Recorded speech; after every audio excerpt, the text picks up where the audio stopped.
In section 10.2, we continue to look at graphing quadratics, but now we have cases where b is not equal to 0. And in fact, we want to look at what effect b will have on these graphs. And so we're going to graph y equals x squared plus 2x, and y equals x squared minus 4x all together on the same graph. If you have a graphing calculator, you can go ahead and do this all at the same time. And if you have a graphing calculator, you'll see something like y1 equals, and then you can fill in x squared. Remember, this is our standard parabola that looks roughly something like this, very roughly. And so that should look familiar. And a little smoother on the bottom here would be nice, but that's okay. And then y2 will be our second graph, which is y equals x squared plus 2x. And here what happens is we end up with our vertex down here, but we have the same shape graph. It's just that the vertex and, well, the graph overall has been moved. And then if we look at our third case, so y3, we have x squared minus 4x, and here the vertex will end up here, and you'll see something like this. So in all three cases, we have the very same shape, the same width to the graph. They all open upward. The only difference is that the graph gets shifted. And this is the effect of b. So remember that c will shift or translate the graph only in the vertical direction, up and down. b will translate the graph both horizontally and vertically. So we went to the left and down. In the second case, we went to the right and down. So if you don't have a graphing calculator handy, we can still graph these. One way to do it is to find the x-coordinate of the vertex, and you can find that with this formula. Hopefully you use that so much you get really comfortable with it, maybe even memorize it. That will also tell you where the axis of symmetry is for the parabola. Remember that if you were to fold a parabola, for example, if we start with our original y equals x squared, if you were to fold that on that line, the y-axis, the two halves of the parabola would line up on top of each other, and the y-axis is therefore our axis of symmetry. Well, we can find our axis of symmetry from that formula. Once you know the value of x, you can substitute that into the quadratic to determine the value of y. And then you can do this a number of ways, but one thing you can do is pick values that are on either side of the vertex for x, and then use those values to calculate the corresponding values of y, and then plot those points. As a reminder, if a is positive, that means the graph opens up. So you have something that looks like this. That means we're going to end up with a minimum value, and that minimum value occurs at the vertex. If a is negative, the graph opens down. And now we have a maximum value that occurs at the vertex again. Also, another option for graphing parabolas is we can find the vertex in the zeros. So if you find the zeros of the function, this is where y will be equal to 0. It's where the parabola will intercept the x-axis. And very often you're going to find that a parabola will have two zeros. And the axis of symmetry will fall exactly halfway between those two zeros. We'll see that a little later on. So our first example, find the vertex and axis of symmetry of the parabola y equals 4x squared minus 8x plus 3. So for the x-coordinate, we use that formula negative b over 2a, which is negative 8 over 2 times 4. And we calculate from there. So this is negative 8 over positive 8. And that's negative 1. So the opposite of negative 1 is positive 1. So now we can calculate the value of y. So we substitute 1 in for x here and here. So y is equal to 4 times 1 squared. Only the 1 gets squared, not the 4. Minus 8 times 1 plus 3, which is equal to 1 squared is 1 times 4 is 4 minus 8 times 1 is 8 plus 3, which ends up being 4 minus 8 is negative 8 plus 3 is negative 1.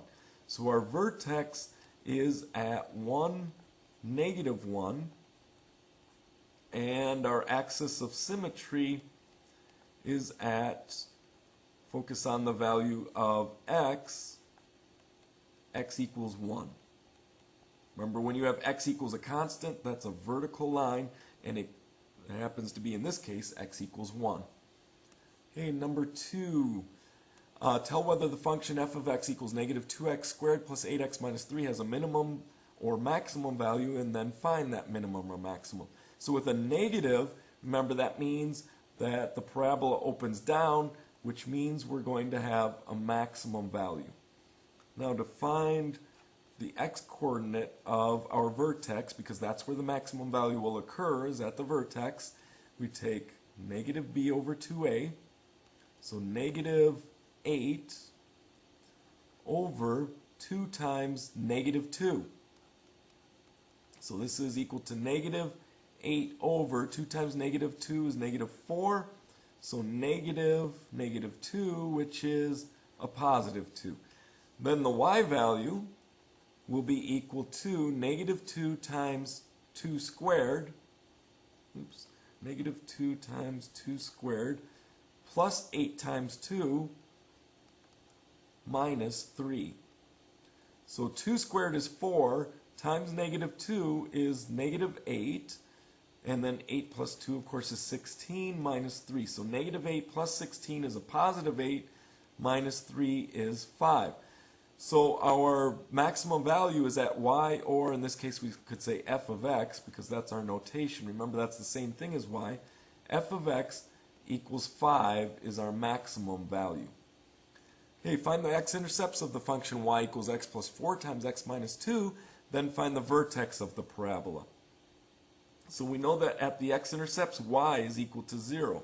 So we have 0 equal to x plus 4 times x minus 2. Fortunately, this is already factored for us, and now we have a product equal to 0, which means one of those two factors has to be 0. So x plus 4 equals 0, or x minus 2 equals 0. Subtract 4 from each side to get negative 4, or add 2 to each side to get 2. So negative 4 and 2 are the x-intercepts, or if you want to write them in coordinate form, negative 4, 0, and 2, 0. Okay, then find the vertex of the parabola. So the vertex will be halfway between, as far as the x-coordinate, halfway between negative 4 and 2. So we can take negative 4 plus 2 and divide by 2. In other words, we're calculating the mean of these two numbers. So negative 4 plus 2 is negative 2 over 2 gives us negative 1. So that's the x-coordinate. That's also where the axis of symmetry will be, at x equals negative 1. And then for y, we'll take and substitute negative 1 in place of x in both of those binomials. So negative 1 plus 4 times negative 1 minus 2, which is equal to 3 times negative 3, or negative 9. So the vertex is at negative 1, negative 9.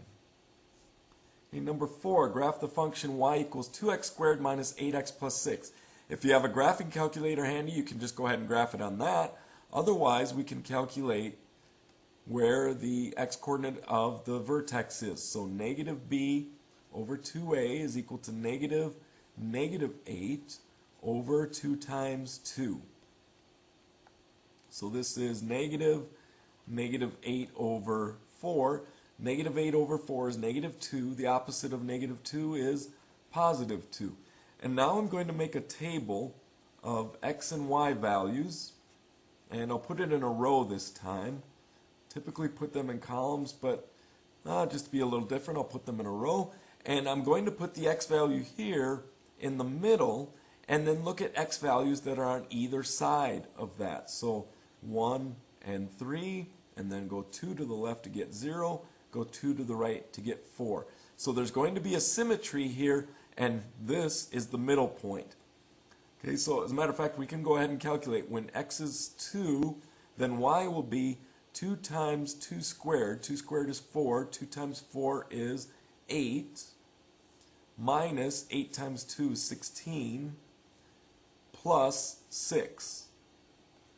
So 8 minus 16 is negative 8. Plus 6 is negative 2. So that's the vertex, 2, negative 2.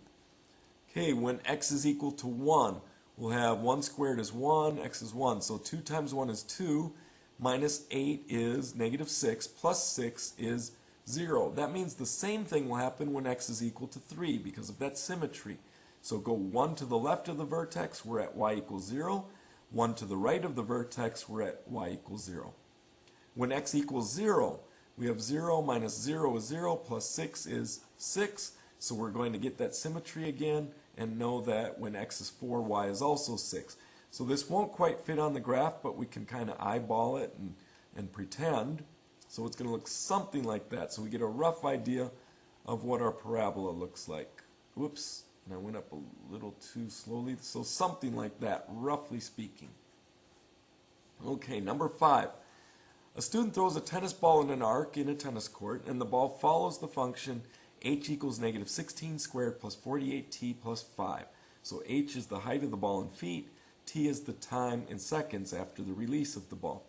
And we want to find the maximum height of the ball as it travels in its arc. So let's look for the vertex. That's where the maximum height occurs, at the vertex.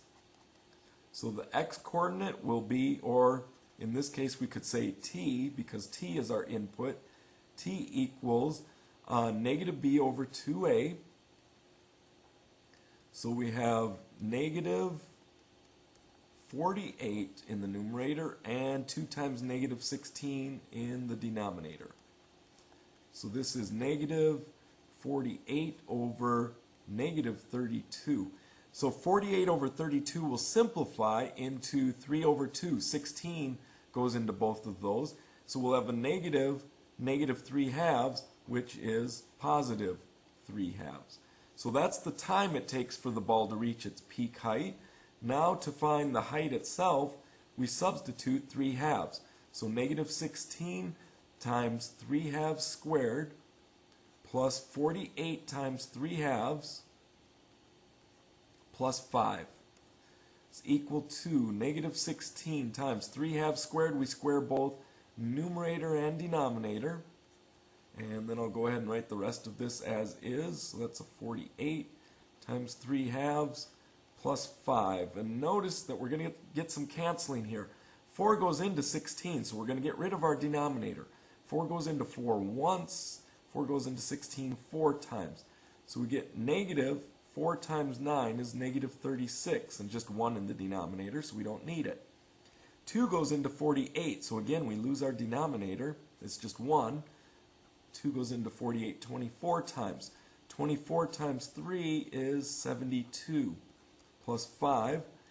So we get negative 36 plus 72 is a positive 36 plus 5 is 41. So the ball will reach a peak height of 41 feet. So there you go with graphing quadratics when b is not equal to 0. Good luck, and as always, enjoy.